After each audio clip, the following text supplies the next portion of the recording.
اشرح لي صدري ويسر لي أمري واحلل عقدة من لساني يفقه قولي. رضيت بالله ربا وبالإسلام دينا وبمحمد صلى الله عليه وسلم نبيا ورسولا.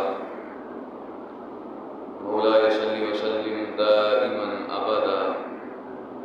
على حبيبك خير الخلق كلهم، منزه عن شريك في محاسنه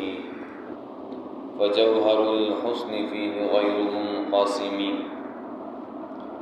محمد تاج رسول الله كاتبة، محمد صادق الأقوال والكلم، محمد ذكره روح لأنفسنا، محمد شكره فرض على الأمم.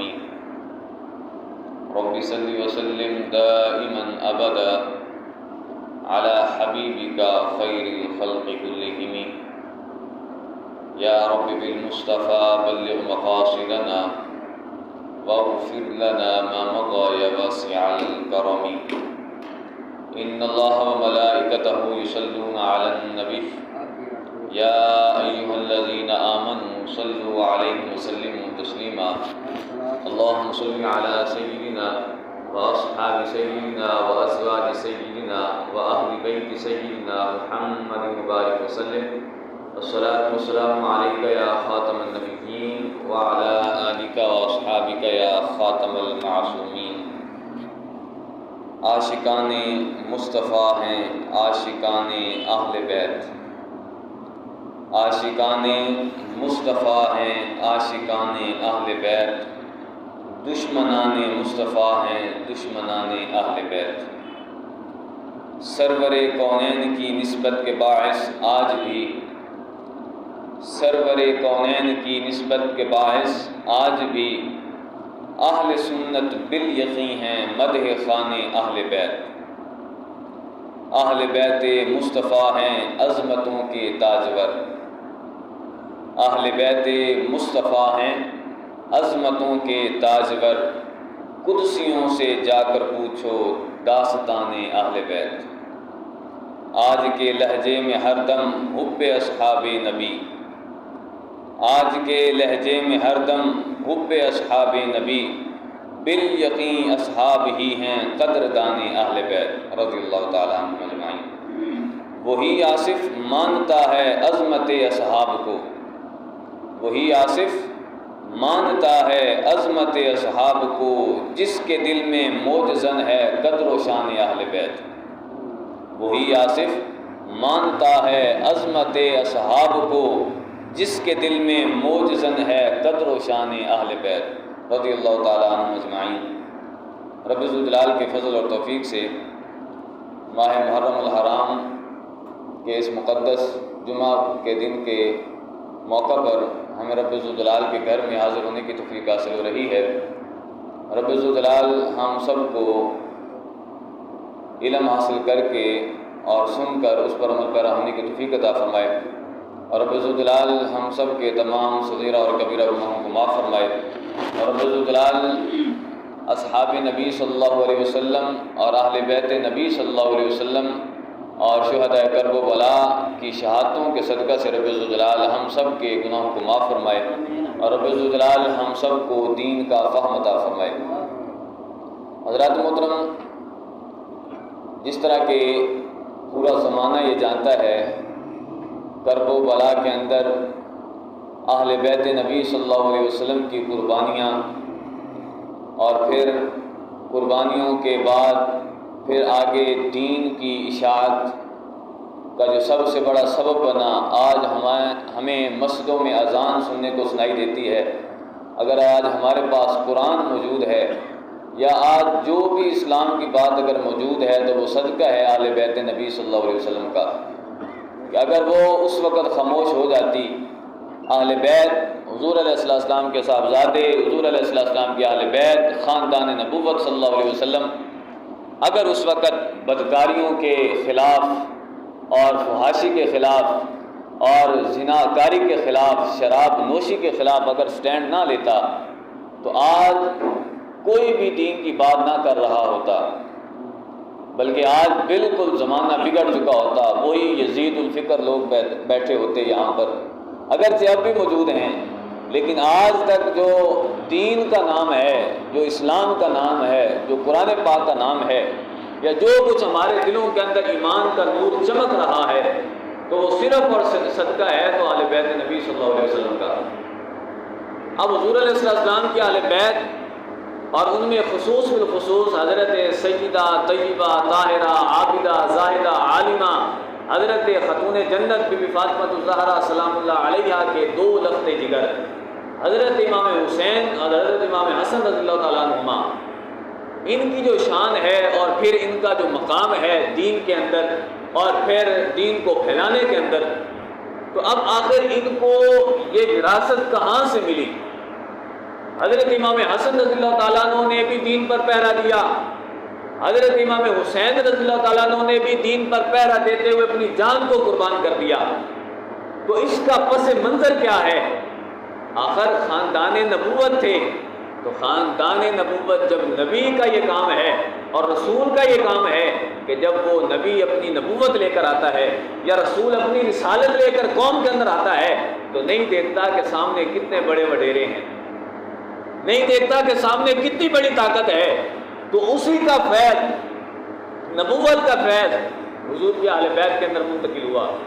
اور پھر باقاعدہ ایک موقع پر یہ صراحت موجود ہے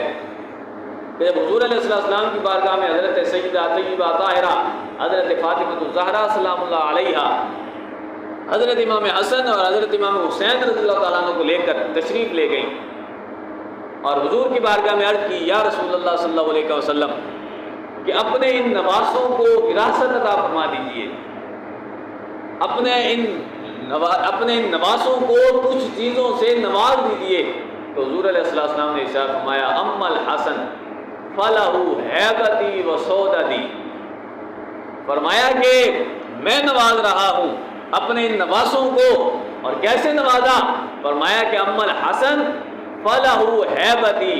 فرمایا کہ میرا جو حسن ہے، میرا نواسہ حسن، اے فاطمہ رضی اللہ تعالی عنہا، میرا جو بیٹا حسن ہے، میرا نواسہ حسن، تو اس کو میری جو ہیبت ہے، میری جو جرت ہے اور میرا جو دبدبہ ہے، میں اس کو اپنی ہیبت عطا فرماتا ہوں، وسودتی، اور پھر میں اس کو سرداری عطا فرما رہا ہوں۔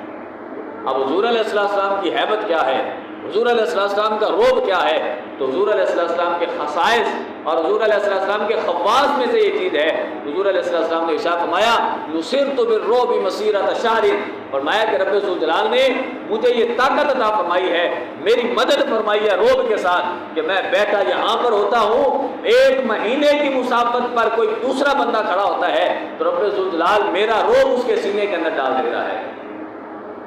تو صرف اور صرف حضور علیہ السلام نے دین کو تلوار کے ذریعے سے نہیں پھیلایا،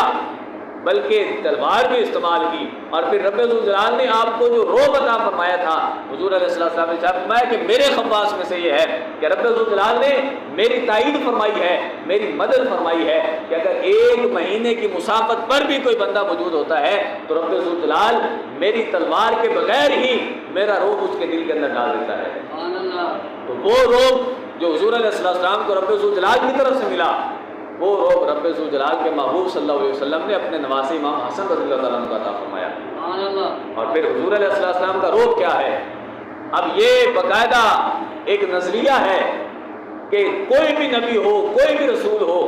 وہ نبی اور رسول اپنی قوم میں سے سب سے زیادہ شجاع ہوتا ہے، سب سے زیادہ دلیر ہوتا ہے، ہر نبی اشجاع القوم ہوتا ہے، لیکن حضور علیہ السلام کی شان یہ ہے کہ حضور علیہ السلام اشجاع الانبیاء ہیں، تمام انبیاء سے سب سے زیادہ دلیر۔ تو وہ شجاعت اور وہ دلیری اور وہ ہیبت اور وہ روب رب ذوالجلال کے محبوب صلی اللہ علیہ وسلم نے اپنے نواسے امام حسن رضی اللہ تعالیٰ عنہ کو عطا فرمایا۔ اور پھر دوسری کیا عطا فرمائی؟ کیا چیز عطا فرمائی؟ رسول اللہ صلی اللہ علیہ وسلم نے ارشاد فرمایا، اے فاطمہ الزہرا سلام اللہ علیہ کی، اے میری بیٹی فاطمہ الزہرا،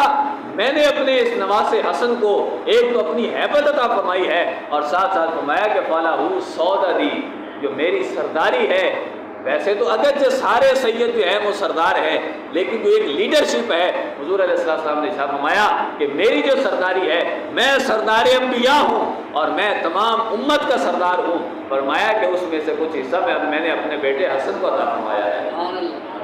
اور پھر وہ سرداری کیسی؟ ایک اور موقع پر حضور علیہ السلام نے ارشاد فرمایا ان ابنی ھذا سید، حضور علیہ السلام نے ممبر پر بیٹھ کر ارشاد فرمایا کہ یہ میرا بیٹا سردار ہے۔ حضرت امام حسن رضی اللہ تعالیٰ عنہ کے بارے میں ارشاد فرمایا یہ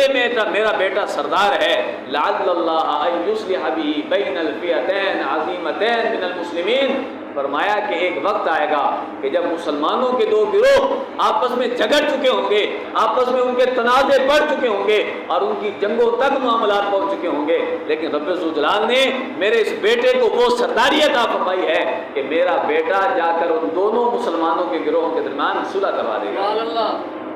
اور پھر یہ نتیجہ حضور علیہ السلام کی طرف سے سیادت کا اعلان، حضرت امام حسن رضی اللہ تعالیٰ کی سرداری کا اعلان کب ظاہر ہوا؟ جب حضرت امیر معاویہ، حضرت علی رضی اللہ تعالیٰ عنہما ان کے درمیان آپس میں کچھ اجتہادی خطاؤں کے طور پر اجتہادی ایک جنگ ہوئی، تو جنگ کے بعد حضرت امام حسن رضی اللہ تعالیٰ عنہ کے بارے میں جو رب ذوالجلال کے محبوب صلی اللہ علیہ وسلم نے بشارت دی تھی کہ رب ذوالجلال ان کے ذریعے سے دو عظیم گروہوں کے درمیان، اور وہ دو عظیم گروہ بھی مسلمان ہوں گے، بین الفئتین عظیمتین من المسلمین، کہ مسلمانوں کے دو گروہ ان کے درمیان رب ذوالجلال اس میرے بیٹے حسن کے ذریعے سے رب ذوالجلال صلح کروا دے گا۔ اور پھر حضرت امام حسین رضی اللہ تعالیٰ عنہ کو کیا نوازا اور کیا شان عطا فرمائی، فرمایا کہ ام الحسین فلہ جرأتی وجودی، فرمایا کہ حسن کو میں نے سرداری عطا فرمائی، حسن کو میں نے ہیبت عطا فرمائی، جرأت روب عطا فرمایا، لیکن میرا جو حسین ہے فرمایا کہ فلہ جرأتی، میرے حسین کے لیے میری جرأت ہے، میں نے اپنی جرأت اس کو عطا فرمائی ہے امام حسین رضی اللہ تعالیٰ عنہ کو، اور ساتھ ساتھ فرمایا فلہ جودی، اور میری طرف سے جو رب ذوالجلال نے مجھے سخاوت عطا فرمائی ہے۔ رب ذوالجلال کے محبوب صلی اللہ علیہ وسلم نے ارشاد فرمایا اللہ اجود جودا، رب ذوالجلال سب سے زیادہ جود کرنے والا ہے، رب ذوالجلال جود و سخا کے اعتبار سے سب سے پہلے نمبر پر ہے۔ اور پھر فرمایا ثم الاجود انا، پھر فرمایا کہ کائنات میں مخلوق میں سب سے زیادہ اگر کوئی سخی ہے تو وہ میں ہوں، اور فرمایا کہ اسی سخاوت سے میں نے اپنے حسین کو بھی حصہ عطا فرمایا ہے۔ اب یہ محبوب دو عالم صلی اللہ علیہ وسلم نے اپنا ورثہ عطا فرمایا اپنے دونوں نواسوں کو، حضرت امام حسن اور حضرت امام حسین رضی اللہ تعالیٰ عنہما کو، فرمایا کہ حسین اس کے لیے تو میری جرأت ہے اور اس کے لیے میری سخاوت ہے، اور حسن کے لیے فلہ ہیبتی و سودتی، اس کے لیے میری ہیبت اور میری سرداری ہے۔ اب یہ تمہید سننے کے بعد اب کوئی بندہ اگر کہتا ہے معاذ اللہ حضرت امام حسین معاذ اللہ کربلا کے میدان میں مظلوم ہو کر شہید ہو گئے، تو یہ کتنی بڑی بغاوت ہے حضور علیہ السلام کے نواسوں کے ساتھ، اور کتنا بڑا ظلم ہے آج امت کی طرف سے حضرت امام حسین رضی اللہ تعالیٰ عنہ پر، کہ حضرت محمد مصطفیٰ صلی اللہ علیہ وسلم جن کے وہ نواسے ہیں، حضور علیہ السلام فرمائیں کہ اے میری بیٹی سیدہ، میں نے اپنے حسین کو جرأت عطا فرمائی ہے، میں نے اپنے حسین کو سخاوت عطا فرمائی ہے، تو وہی حضرت امام حسین رضی اللہ تعالیٰ عنہ نے جرأت اور بہادری کا میدان کربلا کے اندر جو مظاہرہ فرمایا آج بھی امت جانتی ہے، لیکن اس کو بیان کرنا صرف اہل سنت کا ہی کام ہے، اہل سنت ہی اس کو بیان کرتے ہیں۔ کیوں؟ اس لیے کہ ہم مانتے ہیں یقیناً جو کچھ ہوا سب مانتے ہیں، لیکن حضرت امام حسین رضی اللہ تعالیٰ عنہ کا جو مقصد تھا، اور پچھلے جمعہ پر بھی میں نے بیان کیا کہ حضرت امام حسین رضی اللہ تعالیٰ عنہ وہاں پر جا کر مظلوم ہو کر شہید نہیں ہوئے، بلکہ حضور علیہ السلام نے پہلے سے یہ بشارت دی تھی کہ اے حسین رضی اللہ تعالیٰ عنہ کا اے امام حسین رضی اللہ تعالیٰ عنہ، تم سے یہ آزمائش آئے گی تمہارے پاس، اور تم سے ایسی چیزیں لی جائیں گی، اور رب ذوالجلال تمہیں آزمائے گا ان چیزوں کے ساتھ۔ تو حضرت امام حسین رضی اللہ تعالیٰ عنہ تو پہلے ہی عزم و استقلال کے ایک پہاڑ بن چکے تھے، اور حضور علیہ السلام کا فرمان موجود ہے۔ حضور علیہ السلام نے ارشاد فرمایا حضرت امام حسین رضی اللہ تعالیٰ عنہ سے جب پوچھا گیا میدان کربلا میں جاتے ہوئے، راستے کے اندر پوچھا گیا کہ آپ کیوں جا رہے ہیں، آخر کیا وجہ ہے آپ کے جانے کی، تو فرمایا کہ اس وقت میرے نانا کے دین کے خلاف کام کیا جا رہا ہے، میرے نانا کے دین کے خلاف عرضہ سرائی کی جا رہی ہے۔ تو اس وقت آپ نے یہ خطبہ دیا، حضرت امام حسین رضی اللہ تعالیٰ نے خطبہ دیا، فرمایا کہ ایھا الناس، اے لوگو، ان رسول اللہ صلی اللہ علیہ وسلم قال من رأى سلطانا جائرا، ان رسول اللہ صلی اللہ علیہ وسلم کہ حضور علیہ السلام نے ارشاد فرمایا تھا کہ من رأى سلطانا جائرا، کہ جس بندے نے دیکھا کسی سلطان کو، اور سلطان بھی کون سا؟ جائر، ظالم سلطان، اور ظالم بادشاہ کو دیکھا اور اس کا زمانہ پایا، اور وہ بادشاہ کیسا ہو؟ مستحلا لحرم اللہ، کہ وہ بادشاہ ایسا ہو کہ جو رب ذوالجلال کی حرام کردہ چیزوں کو حلال جاننے والا ہو۔ رب ذوالجلال نے جن چیزوں کو حلال کرا دیا ان کو حرام کہنے والا، اور رب ذوالجلال کی حرام کردہ چیزوں کو حلال جاننے والا، اور ساتھ یہ ہے کہ ناقصا لعہد اللہ، اور رب ذوالجلال کے وعدوں کو توڑنے والا ہو، مخالفا لسنت رسول اللہ صلی اللہ علیہ وسلم، اور پھر رسول اللہ صلی اللہ علیہ وسلم کے سنت کے خلاف کام کرنے والا ہو۔ اگر کوئی بندہ اس سلطان کا زمانہ پاتا ہے، اس بادشاہ کا زمانہ پاتا ہے کہ جو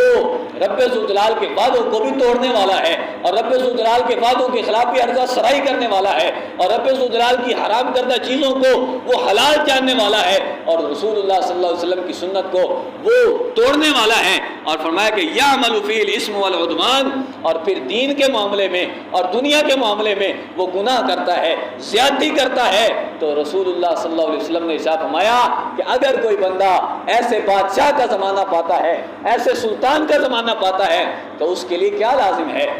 آخر اس کا فریضہ کیا ہے؟ تو حضور علیہ السلام نے ارشاد فرمایا کہ فَلَمْ يُغَيِّرْ مَا عَلَيْهِ بِفِعْلٍ وَلَا قَوْلٍ، کہ اگر کسی بندے نے اس کو تبدیل نہ کیا، کہ بادشاہ ایسا ہو، سلطان ایسا ہے، بادشاہ وقت ایسا ہے، وقت کا بادشاہ کہ جو رب ذوالجلال کے فرمانوں کے خلاف چلنے والا ہے، رب ذوالجلال کے وعدوں کو توڑنے والا ہے، اور رب ذوالجلال کی حدوں کو روندنے والا ہے، تو فرمایا کہ فَلَمْ يُغَيِّرْ مَا عَلَيْهِ بِفِعْلٍ وَلَا قَوْلٍ، تو اگر کوئی بندہ اس کا زمانہ پا لیتا ہے اور اس کو نہ تو قول کے ذریعے سے تبدیل کرتا ہے، نہ فعل کے ذریعے سے تبدیل کرتا ہے، نہ تو اس کے خلاف بولتا ہے، نہ تو اس کے خلاف کام کرتا ہے، تو رب ذوالجلال کے محبوب صلی اللہ علیہ وسلم نے ارشاد فرمایا کہ کان حقا علی اللہ ان یدخلہ مدخلہ،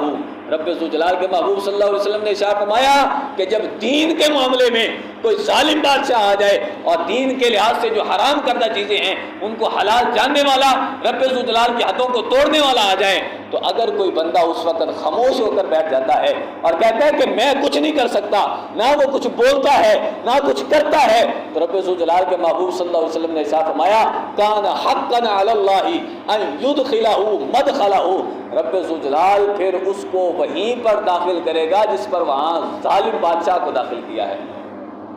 یعنی جس کھڈے کے اندر اور جس گڑھے کے اندر اس ظالم بادشاہ کو ڈالا جائے گا رب ذوالجلال کی نافرمانی کی وجہ سے، فرمایا کہ جو نہ بولنے والا ہو اور اس بادشاہ کے خلاف کچھ سٹینڈ نہ لینے والا ہو تو رب ذوالجلال اس کو بھی وہیں پر ڈال دے گا، اور فرمایا کہ ان ہؤلاء،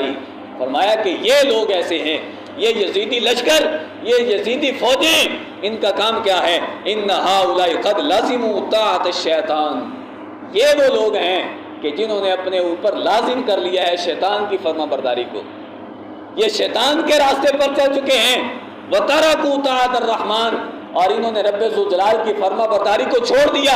رب ذوالجلال کے راستے کو چھوڑ دیا اور انہوں نے شیطان کا راستہ اپنا لیا، تو فرمایا کہ وَعَطَّلُوا الْحُدُودَ، انہوں نے رب ذوالجلال کی حدود کو معطل کر دیا، وَأَظْهَرُوا الْفَسَادَ، اور فرمایا کہ انہوں نے فساد کو ظاہر کر دیا، وَاسْتَأْثَرُوا بِالْفَيْءِ، اور انہوں نے جنگوں سے حاصل ہونے والا جو مال غنیمت ہے اس کو تو لوگوں کی مصلحت کے لیے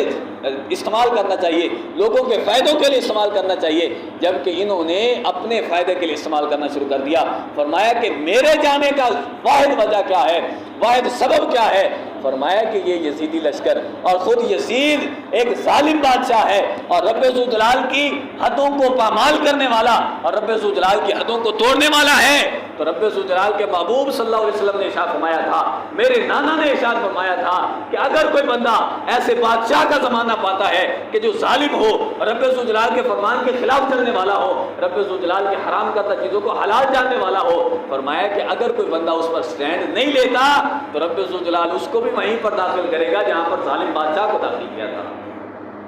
تو حضرت امام حسین رضی اللہ تعالیٰ عنہ کا مشن اور آپ کا جو مقصد تھا شہادت کا اور میدان کربلا کی طرف جانے کا، تو واحد مقصد یہ نہیں تھا کہ معاذ اللہ کوئی سرداری چاہتے تھے، کوئی کرسی کی لالچ، وہ کرسی کی لالچ نہیں چاہتے تھے، وہ آیت الکرسی کی سرداری چاہتے تھے، وہ تو صرف اور صرف قرآن پاک کی سرداری چاہتے تھے۔ اور پھر اس کے ساتھ ساتھ ایک اور فرمان موجود ہے، حضرت امام حسین رضی اللہ تعالیٰ عنہ سے آپ کے بیٹے حضرت علی بن حسین نے پوچھا، اے ابا جان، جب حضرت امام حسین رضی اللہ تعالیٰ عنہ میدان کربلا کی طرف جاتے ہوئے ابھی تک 10 محرم نہیں آیا تھا، ابھی تک راستے کے اندر موجود تھے، تو حضرت امام حسین رضی اللہ تعالیٰ عنہ سواری پر بالکل نیند کی حالت میں چلے گئے۔ آپ کو نیند آئی، جب نیند سے بیدار ہوئے تو فوراً آپ نے پڑھا الحمدللہ رب العالمین اور ساتھ پڑھا انا للہ و انا الیہ راجعون۔ تو حضرت علی بن حسین رضی اللہ تعالیٰ عنہ نے پوچھا، یا ابتی، اے میرے والد، اے ابا جان، جعلت فداک مما حمدت واسترجعت، فرمایا کہ میری جان آپ پر قربان ہو جائے، یہ سبب کیا ہے آخر جو آپ نے رب ذوالجلال کی حمد بیان کی اور پھر ساتھ ساتھ انا للہ و انا الیہ راجعون بھی پڑھا؟ تو آپ نے ارشاد فرمایا کہ میں خواب میں دیکھ رہا تھا۔ کیا دیکھ رہا تھا؟ کوئی کہنے والا کہہ رہا تھا القوم یسیرون والمنایا تسیر الیہم، کہ یہ کیسا قافلہ ہے، یہ کیسا لشکر ہے کہ جو القوم یسیرون، یہ وہ قوم ہے، یہ وہ قافلہ ہے 72 تن کا، اور حضرت امام حسین رضی اللہ تعالیٰ عنہ کے ساتھیوں کا یہ کیسا قافلہ ہے کہ یہ ادھر جا رہا ہے اور موت ان کی طرف آ رہی ہے۔ فرمایا کہ القوم یسیرون والمنایا الیہم تسیر الیہم، کہ یہ موت کی طرف جا رہے ہیں اور موت ان کی طرف آ رہی ہے۔ تو آپ نے حضرت امام حسین رضی اللہ تعالیٰ عنہ اس وقت جواب دیا، آپ جیسے بیدار ہوئے تو فوراً فرمایا الحمدللہ وَإِنَّا لِلَّهِ وَإِنَّا إِلَيْهِ راجعون، فرمایا کہ میں نے حمد قرار دی، میں نے رب ذوالجلال کی حمد ادا کی اور ساتھ ساتھ انا للہ و انا الیہ راجعون بھی پڑھا۔ وجہ کیا تھی؟ پہلی وجہ یہ تھی کہ رسول اللہ صلی اللہ علیہ وسلم نے جو ہمیں راستہ بنایا تھا، جو دین ہمیں دے کر گئے تھے، الحمدللہ ہم اس پر موجود ہیں، اور ساتھ ساتھ انا للہ میں نے اس وجہ سے پڑھا کہ ہمیں اللہ نے ہی بھیجا ہے اور ہم نے اللہ کی طرف ہی لوٹنا ہے۔ تو پھر حضرت علی بن حسین رضی اللہ تعالیٰ نے جو سوال کیا، اب یہ وہ سوال ہے، اگر وہ سوال نہ کرتے تو ہمیں کیسے جواب پتہ چلتا؟ یہ ان کا کرم ہے ہم پر، ان کی کرم نوازی ہے ہم پر کہ فوراً انہوں نے سوال کیا، یا ابتی السنا علی الحق، اے میرے والد، ہم جا تو رہے ہیں موت کی طرف، آپ نے ابھی ارشاد فرمایا کہ موت ہماری طرف آ رہی ہے، ہم موت کی طرف جا رہے ہیں، یزیدی لشکر ہمارے لیے موت بنے گا۔ اور میں کہ السنا علی الحق، کیا ہم حق پر نہیں ہیں؟ فرمایا کہ کیوں نہیں، یقیناً ہم حق پر ہیں۔ تو عرض کرنے لگے جب ہم حق پر ہیں تو موت ہمارے لیے کیوں آ رہی ہے؟ موت تو ان یزیدیوں کو ہو کہ جو ناحق ہیں اور رب ذوالجلال کا دین انہوں نے چھوڑ دیا اور رب ذوالجلال کے دین کو پس پشت ڈال دیا۔ فرمایا کہ بلا یقیناً ہم حق پر ہیں، لیکن ساتھ ساتھ ارشاد فرمایا کہ حق والوں کو ہی آزمائشیں آتی ہیں، آزمائشیں رب ذوالجلال کے نافرمانوں کو نہیں آتی، بلکہ فرمایا کہ بلا یقیناً ہم حق پر ہیں، والذی یرجع الیہ العباد، رب ذوالجلال کی قسم، اس ذات کی قسم جس کی طرف سارے لوگوں نے لوٹنا ہے، اس ذات کی قسم ہم ہی حق پر ہیں، ہم حق پر ہیں تو میدان کربلا کی طرف جا رہے ہیں۔ اور پھر اس میں اشارہ بھی ہے حضور علیہ السلام کے اس فرمان کی طرف کہ حضور علیہ السلام نے ارشاد فرمایا کہ قوم کے اندر جو بھی رب ذوالجلال کا محبوب بندہ ہوتا ہے، حضور نے ارشاد فرمایا اشد الابتلاء الانبیاء، فرمایا کہ سب سے زیادہ سخت جو مصیبتیں ہیں، سب سے زیادہ آزمائشیں وہ انبیاء کو آئیں، ثم الامثل فالامثل فالامثل، فرمایا کہ کائنات میں مخلوق میں سب سے زیادہ جو پسندیدہ بندے ہوتے ہیں رب ذوالجلال کی بارگاہ میں وہ انبیاء اور رسل ہیں، اور پھر ان کو آزمائشیں آتی ہیں، ان کے پاس مصیبتیں آتی ہیں، ان کو بار بار آزمایا جاتا ہے، لیکن فرمایا کہ ثم الامثل، پھر اس کے بعد جو رب ذوالجلال کا زیادہ برگزیدہ بندہ ہوتا ہے، پسندیدہ بندہ ہوتا ہے، فالامثل، تو یقیناً اس وقت جب حضرت امام حسین رضی اللہ تعالیٰ عنہ میدان کربلا کی طرف جا رہے تھے تو تمام روئے زمین پر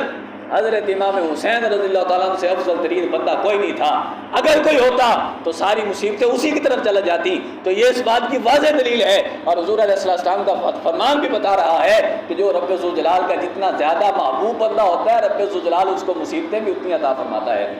اس کو آزمائش میں بھی ویسے ہی ڈالا جاتا ہے۔ تو یقیناً آج کے دور میں ہمیں یہ یاد رکھنا چاہیے، حضرت امام حسین رضی اللہ تعالیٰ عنہ کا وہ فرمان آج تک ہمارے سینوں میں موجود ہے، اور ہمیں یہ پھیلانے کی ضرورت ہے کہ میں کبھی بھی کرسی اور اقتدار کے لیے نہیں گیا، بلکہ میرے محبوب صلی اللہ علیہ وسلم میرے نانا کے دین کے خلاف جب لوگ چلنے لگے اور انہوں نے رب ذوالجلال کی حرام کردہ چیزوں کو حلال جاننا شروع کیا اور رب ذوالجلال کے وعدوں کو توڑنا شروع کیا، تو یہ امام حسین یہ گھر اگر بیٹھ جائے تو یہ ہو نہیں سکتا۔ یقیناً آج بھی ہمیں سوچنا چاہیے کہ حسینی ہونے کے لیے یزیدیوں والے کام کرنا ضروری نہیں، ایک بندہ حسینی ہو تو وہ حسینیت والے کام کرے۔ اور حسینیت کا کام کیا ہے؟ حسینی ہونے کے لیے سب سے بڑا کام کیا ہے؟ وہ یہ ہے کہ جتنی مرضی آزمائش آ جائے، جتنی بڑی مصیبت آ جائے، سینہ تان کر ڈٹ جاتے ہیں۔ اور فرمایا کہ فَإِنْ عِشْتُ لَمَّ الدَّمْ وَإِنْ مُتُّ لَمُ لَمْ وَاللَّهِ إِنِّي لَا أَرَى الْمَوْتَ إِلَّا سَعَادَةً وَالْحَيَاةَ مَعَ الظَّالِمِينَ إِلَّا جُرْمًا۔ حضرت امام حسین رضی اللہ تعالیٰ عنہ جو خطبہ عطا فرمایا، پچھلے جمعہ پر بھی میں نے بیان کیا کہ حضرت امام حسین رضی اللہ تعالیٰ عنہ کے لیے یا ان کے نام پر اپنے آپ کو حسینی کہلوانے کے لیے یہ سب سے زیادہ ضروری ہے کہ جو حضرت امام حسین رضی اللہ تعالیٰ عنہ نے جو راستہ اپنایا اور جس جرت اور استقلال کے ساتھ اور صبر کے ساتھ آگے بڑھے،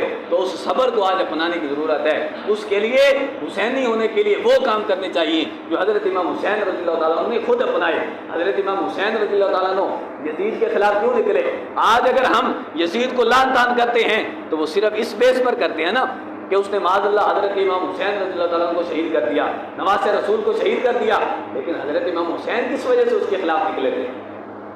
کبھی ہم نے ان باتوں کو سامنے رکھا؟ صرف اور صرف اس یزیدی کردار کو ہم گالیاں بھی دیتے ہیں، اس کے خلاف بولتے بھی ہیں، لیکن کبھی ہم نے یہ سوچا کہ حضرت امام حسین نے اس کے کن کرتوتوں کی وجہ سے خلاف ان کے جنگ کی؟ تو وہ کرتوت کیا تھے؟ کرتوت فقط یہ تھے، حضرت امام حسین نے فرمایا کہ وہ ظالم بادشاہ تھا اور رب ذوالجلال کی حرام کردہ چیزوں کو حلال جاننے والا تھا۔ تو لہٰذا آج کے دور میں کئی یزید الفکر موجود ہیں، نام حسینی ہے،